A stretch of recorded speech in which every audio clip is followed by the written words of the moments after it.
Welcome to Divine Benevolence and the Duality of the World. Selections from the Kabbalistic Zohar, Part 1 of 2, on Words of Wisdom.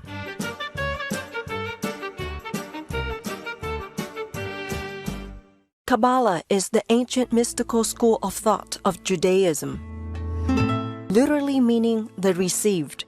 Kabbalah is also an esoteric method believed to have been revealed to elect saints and preserved by a certain few since the time of the Garden of Eden.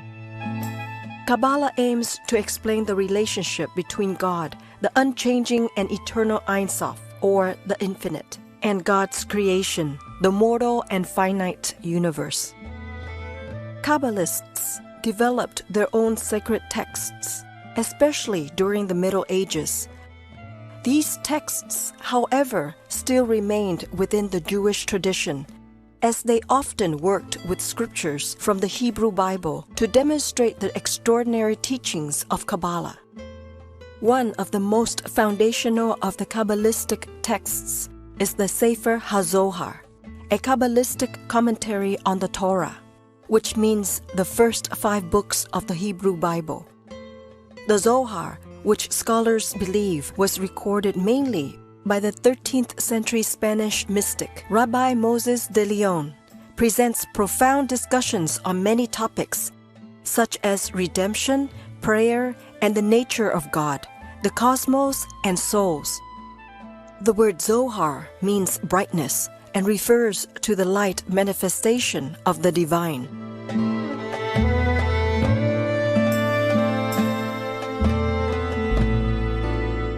Today, we would like to present selections from the Greater Holy Assembly, a volume of the Zohar where Rabbi Shimon led a group of holy sages through a discussion on the attributes governing the laws of physical reality, as symbolized by the features of microprosopis.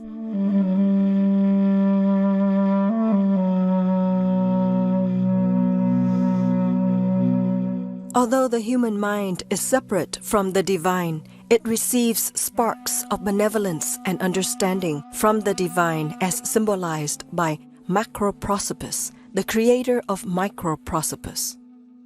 In the Zohar, divinity and the attributes governing the physical realm are represented by macroprosopis and microprosopis respectively. Macroprosopis is an aspect of divine emanation in the Kabbalah, representing divine will and the source of divine compassion. Microprosopis, which is created from macroprosopis, is an emanation of the attributes governing the physical realm. In turn, the faculties of the human mind are modeled on the faculties of the supernatural mind of microprosopis. The Zohar introduces the concept of divine configurations, and in the Book of Concealed Mystery, another volume of the Zohar, the various facial features of macroprosopis are explained, along with the representation of the divine qualities.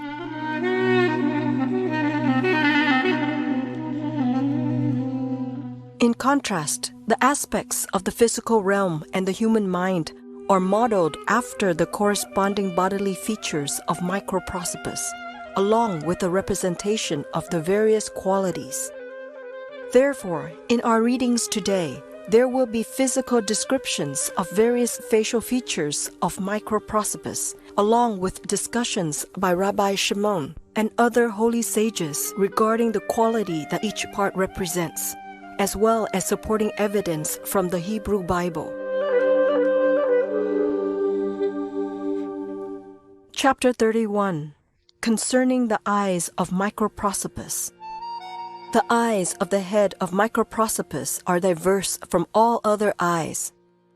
There is a shadowy darkness cast by the eyebrows, which is as if it were painted above the eyes, whence all eyes are overshadowed with a dark shade.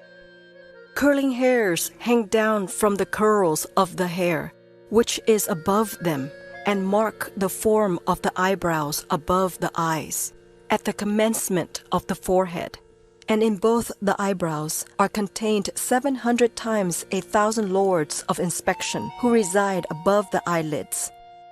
In the eyelids radiate 1,400 myriads of hairs, which adhere to the edges and form the eyelashes.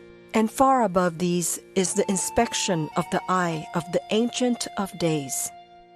And as often as those eyelids of Microprosopis are raised, the same eye, that of Microprosopis, appears, just as when the eyes of any human are opened when they awaken from sleep.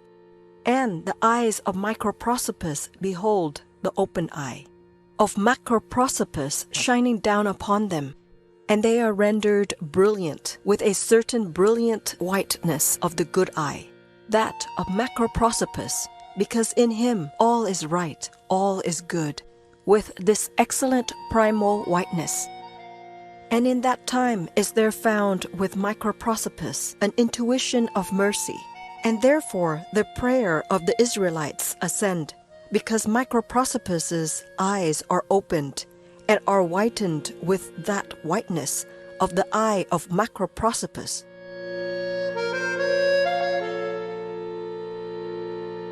Like as it is written, Psalms chapter 44, verse 23.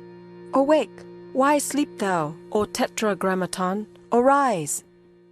But whensoever he opens his eyes, these are illuminated from the good eye of Macroprosopis, and mercy is over Israel. This is that same which is written, Psalms chapter 35, verse 23. Awake and arise, awake, and thine eye shall be illuminated with that whiteness. And when his eyes are opened, they appear beautiful as those of doves, in colors white, red, and black, and golden yellow. And this eye, otherwise this whiteness, is not uncovered except when it is looked upon by the good eye, and then all those colors are covered, otherwise bathed with this whiteness of the rays. From those colors, when they are uncovered, go forth 7 eyes of providence, which issue from the black of the eye. This is that which is said, Zechariah chapter 3, verse 9. Upon one stone 7 eyes. What is the one stone? The black of the eye. From the red go forth 7 emissaries, who deflect towards the left side, and they flame with fire, which is toward the north side, and they are combined, so that they may be expanded into the world for the purpose of uncovering the ways of sinners. This is that which is written, Zechariah chapter 4, verse 10. Those 7 are the eyes of Tetragrammaton, going forth throughout the whole earth.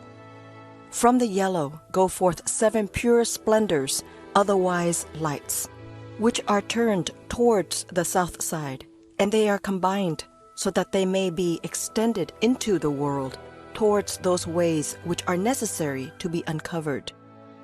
Like as it is written, Job chapter 34, verse 21.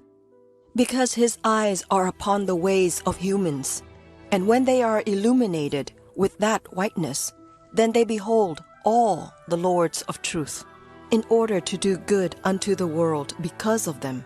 And every glance of those eyes is benevolent towards Israel. But with the red color, he beholds those who are bound, which is intimated in these words. In seeing have I seen, in seeing for the purpose of doing good unto them. I have seen that by vindicating them, I may deliver them from their afflictors. And therefore it is written, Psalms chapter 44, verse 24. Awake, wherefore sleep thou, O Tetragrammaton? Arise, forsake us not forever. Awake and arise. There are 2 inspections, 2 openings. There is mercy, there is also vengeance. The first color is red, hidden and enclosed within red. In comparison with it, all other reds do not seem to be red. Around this red goes a certain black thread of color and surrounds it. This second color is black, like that stone which goes forth from the abyss, once in 1,000 years into the great sea. And when that stone goes forth, there comes a tempest, and a storm upon the great sea, and its waters are troubled, and their motion sounds as a voice, and they are heard by the great fish, which is called Leviathan. And this stone goes forth and is whirled onward in the current of the sea, and goes forth thence. And this is so great a blackness that beside it all other blacknesses are as naught. Otherwise, now it is withdrawn, because all the other paths are hidden and enshrouded by it.